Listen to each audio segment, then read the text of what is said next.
오늘은 교회사 7번째 시간 박해 후의 초대교회 2번째 내용을 살펴보도록 하겠습니다.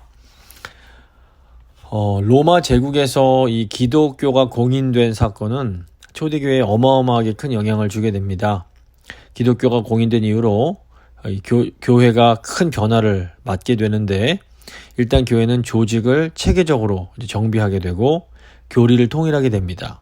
이런 일들에는 좋은 면과 또 좋지 않은 그런 어두운 면이 동시에 존재했습니다. 근데 이제 이 어두운 면들을 보면 항상 인간의 그 뿌리 깊은 죄성으로 인한 타락과 아주 밀접한 관련이 있습니다. 그러니까 물론 하나님께서는 이런 인간의 죄악들까지도 다 이렇게 합력해서 선을 이루게 만드시지만, 우리들의 입장에서는 이런 역사를 살펴보면서 똑같은 전철을 밟지 않도록 굉장히 주의할 필요가 있습니다. 그래서 오늘은 기독교 공인 이후에 초대교회에서 생겨났던 갈등과 타락에 대해서 좀 더 자세히 생각을 해보도록 하겠습니다. 먼저 첫 번째 교회 갈등이 이제 교리 논쟁에 대한 것입니다. 그 기독교가 공인된 후에 이제 교회에서 생겼던 첫 번째 갈등이 교리에 대한 것이었습니다. 이 초대교회에 일어났던 교리 논쟁에는 문화적 배경이 있습니다. 본래 기독교는 구약 전통을 가진 히브리 문화에서 시작이 되었습니다. 그래서 구약을 잘 알고 있던 유대인들의 경우에는 나사렛 예수가 바로 구약이 약속했던 그 메시아이시다, 그리스도이다 라고 말을 하면 그게 무슨 의미인지 쉽게 이해할 수가 있었습니다. 그런데 이제 예수님이 이 그리스도시다, 예수님이 메시아시다 라는 이 복음이 유대 문화를 넘어서 저 다른 이방 문화까지 전파되면서 이제 문제가 생겨납니다. 이 복음이 히브리 문화에 익숙하지 않던 헬라 문화권 지역, 즉 소아시아와 북아프리카, 그리고 저쪽 라틴 문화권이던 로마까지 전파되면서 예수가 그리스도라는 것이 도대체 무슨 의미인지에 대한 그런 질문들이 생겨나게 됩니다. 복음이 예루살렘에서 시작됐기 때문에 그리스도인들은 예루살렘을 굉장히 소중하게 여겼습니다. 하지만 이제 로마 제국에 의해서 주후 70년에 성전이 완전히 무너지고 유대교인들과 그리스도인들이 이제 예루살렘을 떠나면서 이 예루살렘이 이제 실질적인 기독교 중심지의 역할을 더 이상 하지 못하게 됩니다. 이후로 이제 이 초대교회 중심지가 된 지역이 지난주에도 말씀드렸는데 크게 4군데가 있었습니다.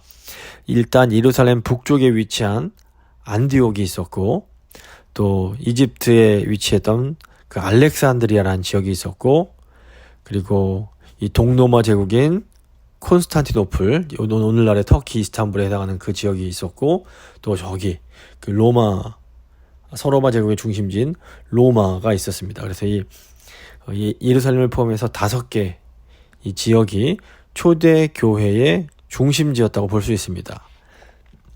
그런데 이 서방교회를 대표하는 로마 같은 경우에는 라틴어를 사용하는 라틴 문화권이었습니다. 라틴어가 이제 고대 로마 언어였는데, 이 로마 교회는 라틴어를 사용하는 라틴 문화권이었고, 이 로마를 제외한 콘스탄티노플, 알렉산드리아, 안디옥 이 지역들은 다 헬라 문화권인 동방교회에 속하게 됐습니다.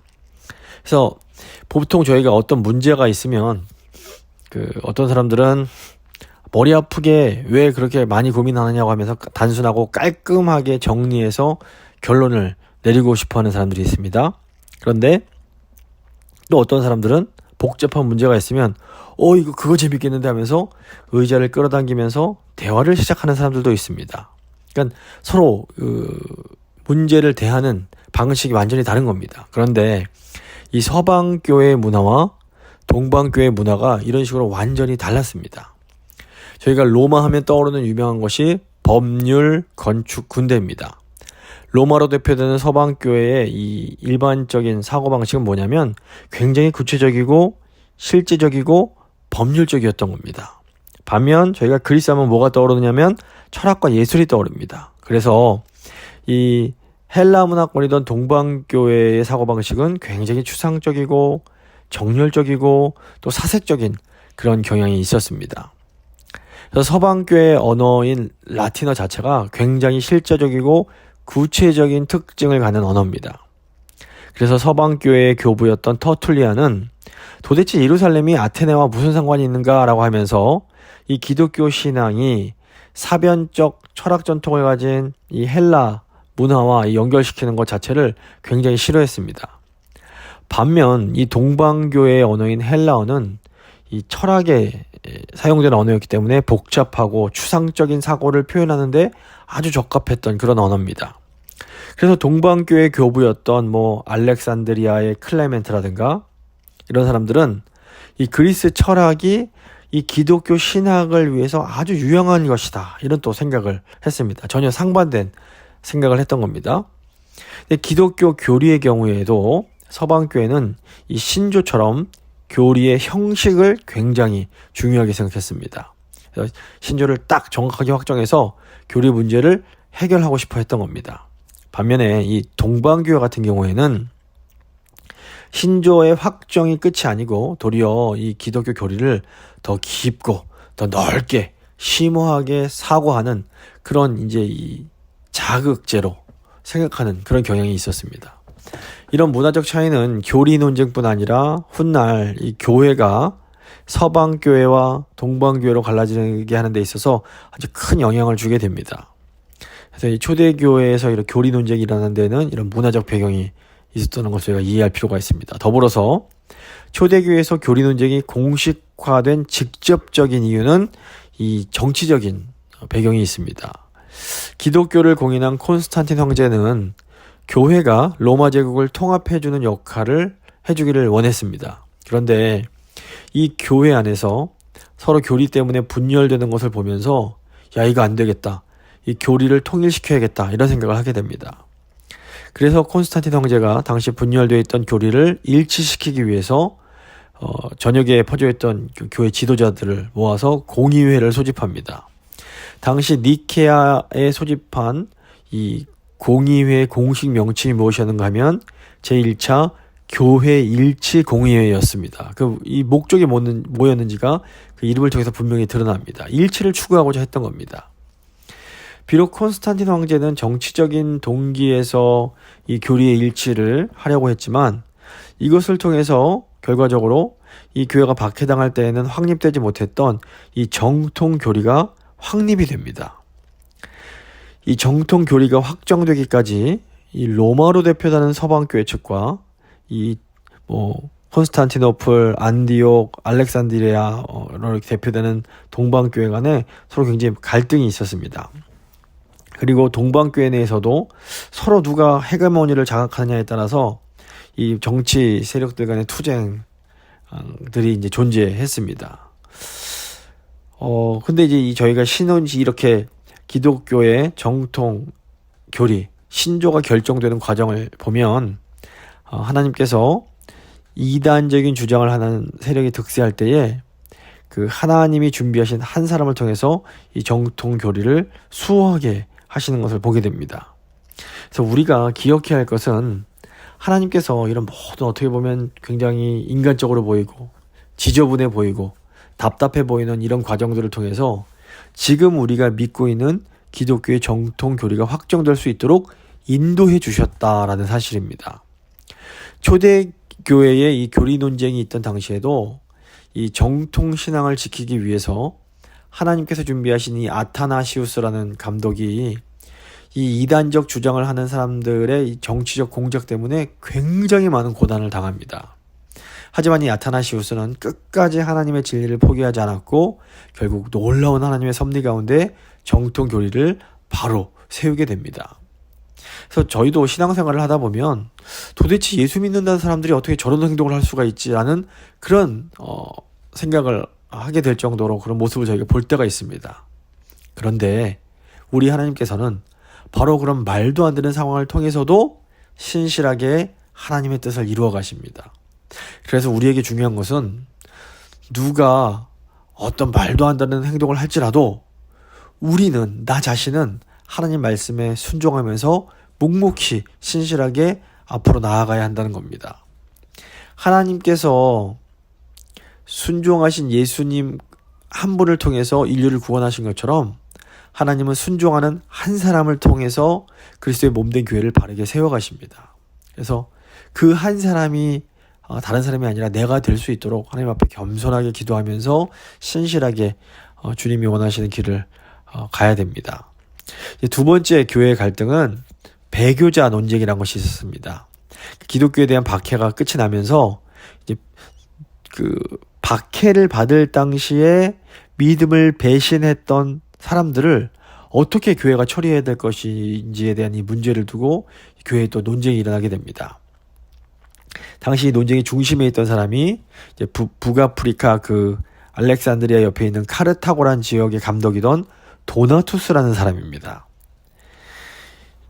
이 카실리아누스라는 그런 사람이 이 카르타고 지역의 감독으로 오게 됩니다. 그런데 이 사람이 기독교가 박해를 받던 당시 로마 제국에 타협을 했던 그런 감독에게서 안수를 받았던 사람인 겁니다.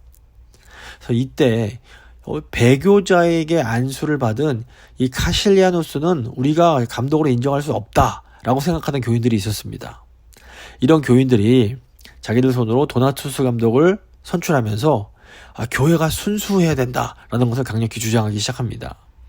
그래서 이 도나투스를 따르는 사람들, 도나투스파는 이 배교했던 사람들이 베푸는 세례와 성찬은 다 무효다라고 강력하게 선언을 합니다. 그리고 도덕과 교리면에서 순수한 사람이 집례한 이 성례만이 유효하다라고 하면서 우리들만이 정통이다라는 주장을 이제 하게 됩니다. 결국 이 북아프리카가 이 도나투스를 따르는 사람들과 그렇지 않은 이제 일반 카톨릭 교회를 따르는 사람들 사이에 서로 정통성을 주장하면서 분열이 생겨나게 됩니다. 당시 카르타고를 비롯한 이 북아프리카 지역에 이 도나투스를 따르는 사람들이 굉장히 많았습니다. 그런데 결국 이 도나투스파가 교회의 정치 싸움에서는 패배를 하고 교회를 분열시키는 이단으로 몰리면서 이 로마 제국의 강력한 공권력에 의해서 제압이 됩니다. 그리고 주후 405년에 교회 일치 칙령이 발표되고 411년에는 도나투스 교회를 향한 파문이 이제 공포가 되면서 그 도나투스를 따르는 도나투스파의 재산을 다 몰수하고 그들의 시민권을 박탈하고 그들의 집회에 참석하는 사람들은 사형까지 시킬 수 있게 만듭니다. 이 도나투스파가 북아프리카에서 너무 이렇게 강력했기 때문에 이렇게 강력한 방법이 아니면 그들을 도저히 막을 수가 없었던 것 같습니다.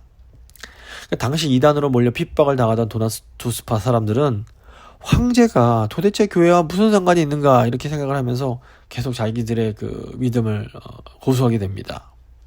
그래도 어쨌건 간에 이런 그 모진 핍박을 견뎌내고 도나투스파들이 남아 있었는데 7세기에 이슬람이 이제 일어서면서 그 이슬람이 북아프리카를 이렇게 점령할 때 이제 그때 완전히 이제 도나투스파가 몰락하게 됩니다.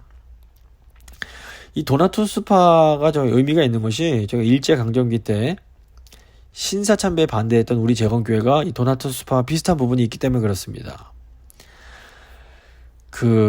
이제 해방이 되자 순교를 각오하고 감옥에 갔던 이제 신제들 중에서 이제 겨우 일부가 몇 분 살아남아서 돌아오시게 됩니다. 이런 추록 성도들이 추록 후에 바로 집으로 돌아가지 않고 평양 산정교회에 모여서 교회 재건을 위해서 기도하고 1945년 9월 20일에 신사 참배한 사람들은 최소한 2개월은 휴직을 하고 통회 자복할 것을 요구하는 한국교회 재건 기본 원칙이라는 것을 발표합니다. 사실 이런 주장은 이 초창기 도나투스파의 굉장히 과격한 주장에 비하면 아무것도 아닌 굉장히 관대한 요구, 어떻게 보면 마땅한 요구사항이었습니다. 그런데 안타깝게도 대부분의 한국 주류교회는 이런 이 한국교회 재건 기본 원칙을 받아들이고 수용하지 않습니다. 그리고 주류에 속하는 대한예수교 장로회 총회가 회개를 요구하는 추록 성도를 비롯한 신사참배 반대 교인들을 총회에서 축출해버립니다. 그래서 결국 우리 교회가 재건교회라는 새로운 교단을 시작할 수밖에 없게 되는 것입니다. 그나마 재건교회는 대놓고 이단으로 몰려서 정부에 막 탄압을 받는 그런 어려움은 겪지 않습니다. 하지만 신사참배를 신사참배에 굴복했던 사람들이 한국 장로교의 주류가 되어버리고, 도리어 정말 그 박해를 이겨내고 출소한 성도들을 이 교회에서 축출했던 이 역사는 초대 로마 카톨릭 교회가 도나투스파를 처리했던 방식과 굉장히 비슷한 그런 부분이 있습니다. 물론 도나투스파의 주장에는 너무 지나친 부분이 있었습니다. 이 재건교인들 같은 경우에는 분명히 회개하고 돌아오기를 촉구했던 반면, 이 도나투스파 같은 경우에는 배교했던 사람들에게는 회개할 기회조차 주질 않았습니다. 하지만 그럼에도 이 도나투스가 이단으로 정죄를 당한 것은 정말 신학적으로 어떤 이단성이 있다기보다는 정치적인 차원이 더 컸다고 볼 수 있습니다. 그래서 로마 제국의 통합을 원했던 콘스탄틴 황제가 당시 이 주류 세력의 손을 들어줄 수밖에 없었던 겁니다. 이렇게 마귀는 박해마저 견뎌냈던 초대교회를 국가와의 통합이라는 방법을 통해서 변질시키고 타락시켜버립니다. 물론 그렇다고 기독교인이 통치자가 돼서 기독교적인 방법으로 나라를 통치하는 것 자체가 나쁜 일이다라고 말할 수는 없습니다. 이 콘스탄틴 황제의 문제는 그 사람이 예수님을 따르기는 하는 것처럼 보이지만 온전히 예수님 방법을 따르지 못했다는 겁니다. 만약에 콘스탄틴 황제가 정말로 예수님의 길을 택했다면 어쩌면 이 교회의 역사가 완전히 달라졌을 수 있습니다. 근데 만약에 이 콘스탄틴이 정말로 예수님께서 가신 그 길을 따랐다면 어쩌면 또 이 황제가 그들의 정적을 이기지 못했을 수 있습니다.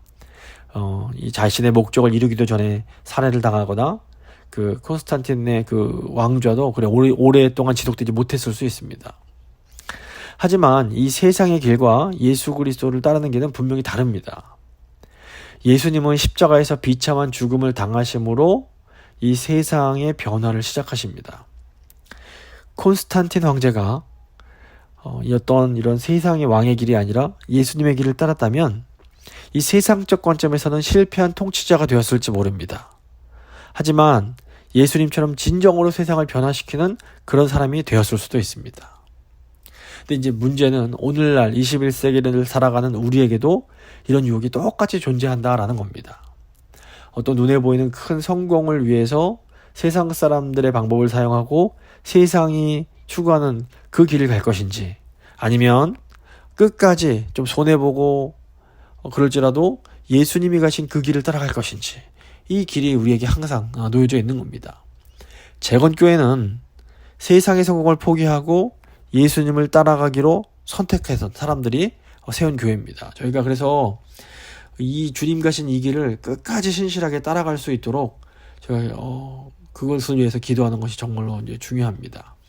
이제 세 번째, 교회의 타락이 있는데 이제 순수성의 훼손에 대한 겁니다. 기독교가 공인된 이후에 교회는 점점 타락의 길을 가게 됩니다. 로마 제국으로부터 기독교가 공식 종교로 인정을 받으면서 이 교회와 국가 간의 관계에도 변화가 생깁니다.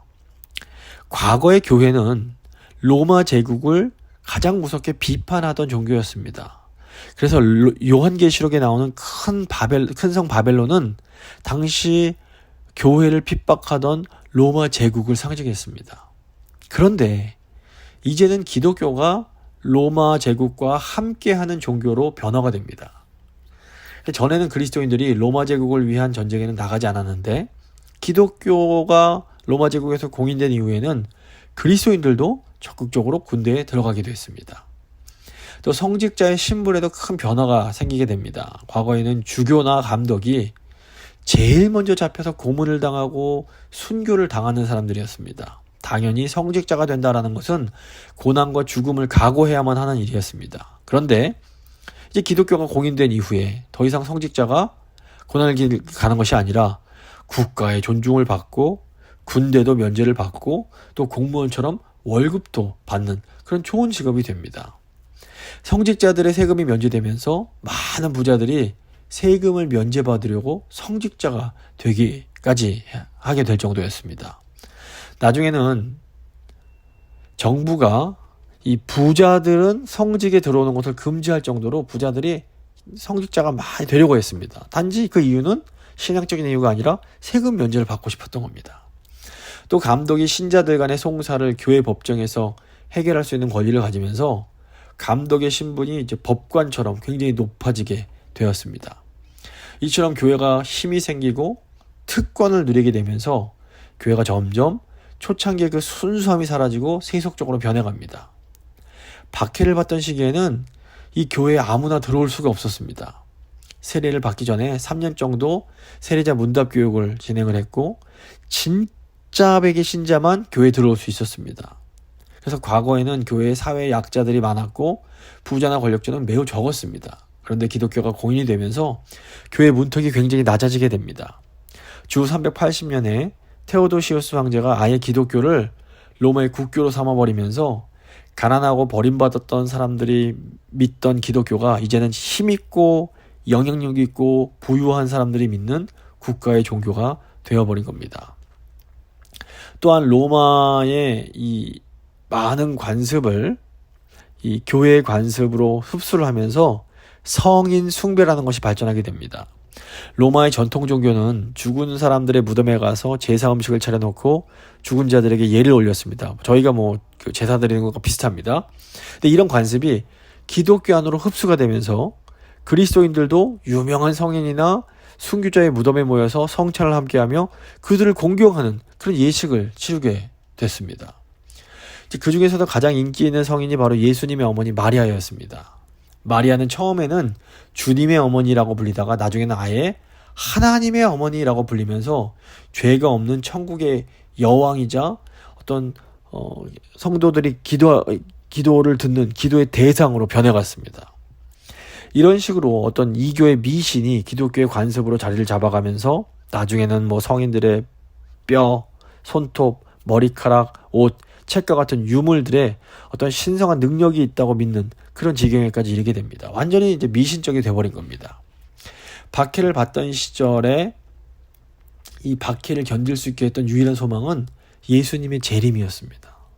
사람들은 주님이 곧 오신다는 이 종말 신앙으로 현실의 어려움들을 다 이겨냈습니다. 그런데 국가의 축복과 나라의 전폭적 지원을 받고 교회 안에 성공한 사람들이 많아지면서 이 교회 안에 예수님이 다시 오실 것에 대한 이 재림에 대한 소망이 점점 약해져 가게 됩니다.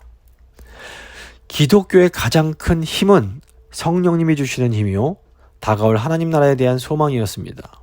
이 힘으로 성도들은 보통 사람들은 살아갈 수 없던 놀라운 능력의 삶을 살아갔고 박해 속에서도 기독교를 빛나게 만들었습니다. 그런데 이 동력이 주후 313년 기독교가 공인되면서 점점 약해지고 사라져가게 되는 겁니다. 처음에는 박해가 끝난 것이 축복인 줄 알았는데 나중에 지나고 보니까 꼭 축복만은 아니었던 겁니다. 외적인 핍박이 사라지면서 신앙의 순수성을 잃어버리는 이런 교회를 바라보면서 이거 안 되겠다. 스스로 고난의 환경을 만들어서 찾아 들어가는 사람들이 생겨납니다. 이렇게 교회의 순수성을 지키고자 하는 사람들에서 생겨난 것이 수도원 운동입니다. 이 수도원 운동에 대해서는 다음에 좀 더 자세히 살펴보도록 하겠습니다. 그래서 저희가 지금 북한 성도들이 고난받는 걸 보면서 이 통일이 돼야지 저 사람들 고난받는 게 해결되고 좋을 것이다 이런 생각을 합니다. 물론 통일을 준비하고 통일을 저희가 꿈꾸고 통일이 되는 것은 너무너무 중요합니다. 하지만 그럼에도 불구하고 고난이 없는 것이 언제나 축복은 아니라는 사실도 저희가 기억할 필요가 있습니다. 요즘 교회들이 어렵다고 말들을 많이 합니다. 이게 안타까운 일이기도 하지만 동시에 우리 교회에는 기회가 될 수도 있습니다. 우리나라의 기독교는 초기에도 박해가 심했고 예수님의 재림에 대한 종말신앙이 굉장히 컸습니다. 근데 이 시대의 이 기독교는 그 초창기의 그 신실함이 다 사라지고 너무나 교회가 약해지고 왜곡되고 변질돼 버린 그런 부분이 있음을 저희가 부인할 수가 없습니다. 말씀을 마무리 쳐보겠습니다. 기독교가 공인된 후에 초대교회는 이 교리 때문에 큰 갈등을 겪습니다. 여기에는 문화적인 원인과 정치적인 원인이 다 함께 섞여 있었습니다. 근데 이제 중요한 것은 하나님께서 섭리 가운데 이런 모든 문제들을 통해서 정통 교리를 확립하는 그런 계기로 삼으신다는 겁니다. 또 기독교가 공인된 후에 교회는 이 배교자 문제를 두고도 큰 갈등을 겪습니다. 순수한 성도들의 마음을 흔들어서 교회를 두 개로 분리시킨 뒤에는 마귀의 괴계가 있었습니다. 우리가 이런 역사를 거울 삼아서 어떤 연약한 사람들이 아니라 사람들의 뒤에서 역사는 이 마귀의 괴계를 꿰뚫어보고 마귀를 대적해야 됩니다. 사람을 미워하는 것이 아니라 그 뒤에 있는 마귀들을 미워하고 마귀를 대적해야 됩니다. 기독교가 공인된 후에 육신적으로 편해진 교회는 점점 타락의 길을 가게 됩니다. 저희가 과연 이 시대의 교회가 하나님이 정말로 기뻐하시는 그 길을 가고 있는지 잘 살펴보고 우리 교회만큼은 끝까지 하나님께서 기뻐하시는 교회가 될 수 있도록 간절한 마음으로 한번 기도하도록 하겠습니다.